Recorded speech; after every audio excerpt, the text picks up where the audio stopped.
오늘은 마스터카드, 티커는 MA를 고평가 버블 관점에서 점검해 보겠습니다. 결제 네트워크는 본질적으로 매우 좋은 사업입니다. 다만 좋은 사업이라도 가격이 너무 비싸지면 작은 변수에도 주가가 크게 흔들릴 수 있습니다. 이번 분석의 핵심은 한 가지입니다.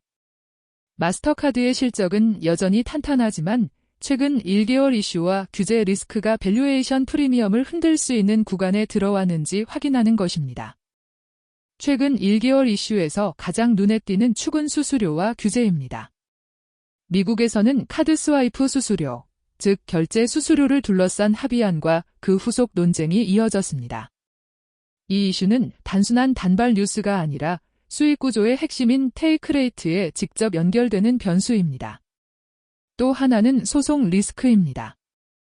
2025년 12월에는 ATM 이용 수수료 관련 집단소송 합의가 보도됐고 총합의금은 1억 6,750만 달러 규모로 언급됐습니다.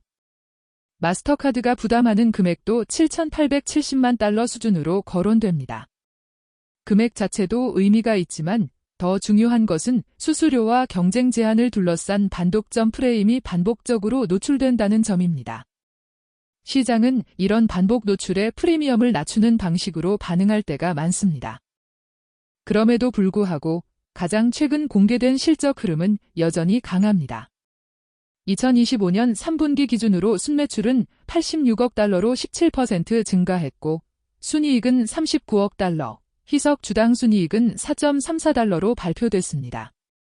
조정 주당 순이익은 4.38달러로 제시됐습니다.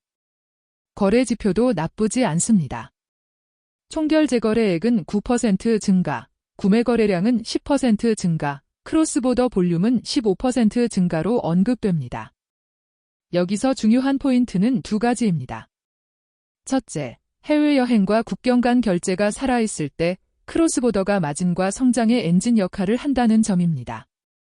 둘째, 단순 결제 처리만이 아니라 사기 방지, 인증, 데이터 같은 부가가치 서비스 비중이 커질수록 수익의 질이 좋아진다는 점입니다. 실적만 놓고 보면 버블이라고 단정하기는 어렵습니다. 하지만 버블 관점에서는 실적이 아니라 가격을 봐야 합니다. 최근 수준에서 마스터카드는 주가 수익 비율이 37배 안팎, 선행 기준은 30배 안팎으로 자주 언급됩니다. 매출 대비 기업 가치, 즉 매출 배수도 16배대 수준으로 거론됩니다. 이 숫자들이 의미하는 바는 간단합니다. 시장이 마스터카드에 아주 높은 확신을 부여하고 있다는 뜻입니다. 다시 말해, 앞으로도 성장률이 크게 꺾이지 않고 수수료 구조가 안정적이며 비용 통제가 잘 된다는 전제가 이미 주가에 많이 반영돼 있습니다. 그래서 이 구간의 위험은 실적이 나빠지는 것이 아니라 실적이 좋아도 기대에 조금만 못 미치면 멀티플이 먼저 줄어들 수 있다는 점입니다. 고평가 구간에서 가장 흔한 조정 방식이 바로 멀티플 축소입니다. 이제 구체적인 리스크를 시나리오로 정리해 보겠습니다. 첫째, 수수료와 규제 리스크입니다. 스와이프 수수료 논쟁이 실제 인하폭 확대나 기간 연장처럼 더 강한 방향으로 흘러가면 수익률과 성장 프리미엄이 동시에 압박받을 수 있습니다. 둘째, 소송과 합의의 반복입니다. 건건이 합의금이 치명적이지 않아도 시장이 이를 상시 비용으로 인식하면 밸류에이션이 낮아질 수 있습니다. 셋째, 크로스보더 둔화입니다. 여행 수요나 글로벌 소비가 둔화되면 고마진 성격의 국경 간 거래 성장률이 떨어지면서 실적 레버리지가 약해질 수 있습니다.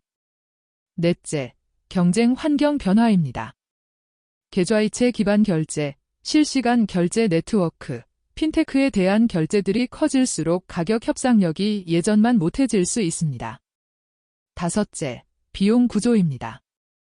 보안, 인공지능, 규제 대응 투자는 장기적으로 필수지만 단기적으로는 마진을 깎는 요인이 될 수 있습니다.